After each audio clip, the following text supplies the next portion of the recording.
अलग तरह का पूरा माहौल है। और मैं अब आपको मंदिर के बारे में बता दिया। गोदावरी जो देश की दूसरी सबसे बड़ी नदी है, उसका उद्गम स्थल, और जब यहाँ से निकलकर मैदानों में जाती है तो क्या हाल है, कैसे वो पूरा है, थोड़ा वो भी देख लीजिए। देश की दूसरी सबसे बड़ी नदी गोदावरी के उद्गम स्थल पर हम आए हैं, और आप पीछे जो पहाड़ देख रहे हैं, गोदावरी का उद्गम स्थल वहीं से शुरू होता है, और फिर वहां से पानी यहाँ इस कुंड में आता है, और तीर्थराज कुशावर्त इसको बोलते हैं। और इसी कुंड से गोदावरी का पानी फिर भारत के 10% क्षेत्रफल को सिंचित करता है। गोदावरी देश की दूसरी सबसे बड़ी नदी है और बंगाल की खाड़ी तक जाती है। राजेश दीक्षित जी जो इस इलाके के बारे में सबसे अच्छी जानकारी रखते हैं, तो ये कुंड तक आने के बाद फिर इसका फ्लो कैसे है? हाँ, ये गोदावरी यहाँ से निकलती है। पहले तो ये पहाड़ के ऊपर से वो उसका उद्गम है। आदव ब्रह्मगिरी मूर्धनि तीर्थम त्र्यंबक सौनिका, त्र्यंबक तीर्थ उसको बोला जाता है। वहां से वो इस कोने में पहाड़ के आती है, उसको गंगा द्वार बोलते हैं, उसको वराह तीर्थ बोलते हैं। ततो वराह मुदितम कुशावर्त मत परम, इस तीर्थ को कुशावर्त बोलते हैं, जहाँ पर 12 साल के बाद कुंभ होता है और सारे सन्यासी यहाँ पर नहाते हैं। पूरे शाही स्नान उसको बोला जाता है।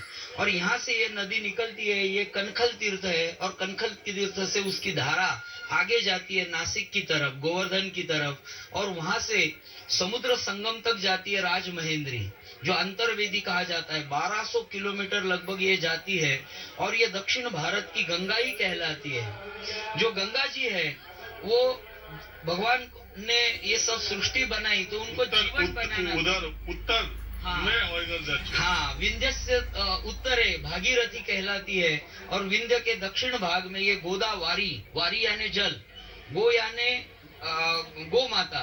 तो गो माता का हत्या का पातक जो गौतम ऋषि जी को लगा था, यहाँ पर तपस्या करके उन्होंने शिव की जटा की गंगा इधर बुलाई, और कुश से आवर्त करके वो धरती में से बहती थी, उसको ऊपर लाया जन कल्याण के लिए, और यहाँ पर स्नान किया, और यहाँ से ये अविरत प्रवाह शुरू हो गया। ये गोदावरी का मूल तीर्थ है कुशावर्त।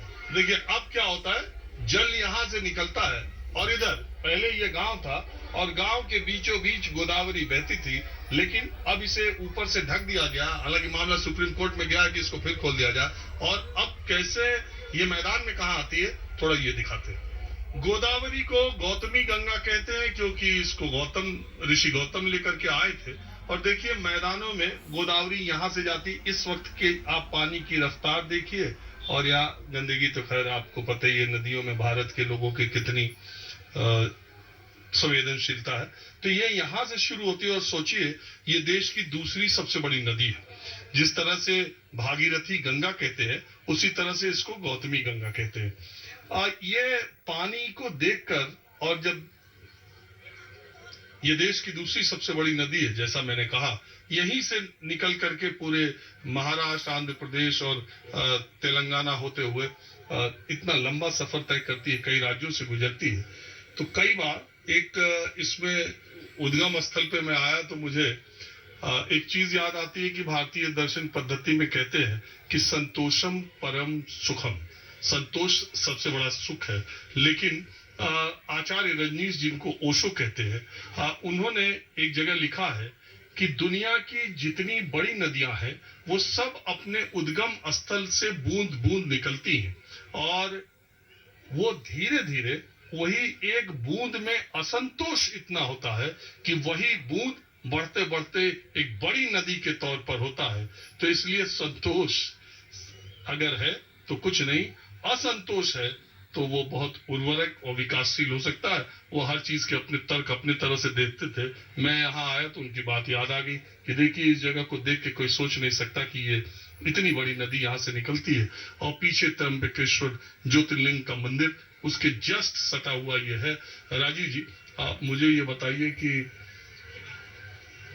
थोड़ा ये गंदगी और ये इस पर कोई बरसात के दिनों में तो ये पूरा भर जाता है। हाँ, पूरा यहाँ तक भर जाता है, लेकिन जब ये ड्राई होने लगती है तो लोग अलग अलग कारणों से इसका इस्तेमाल करते हैं, और यहाँ पर पर्यटकों की संख्या ज्यादा है।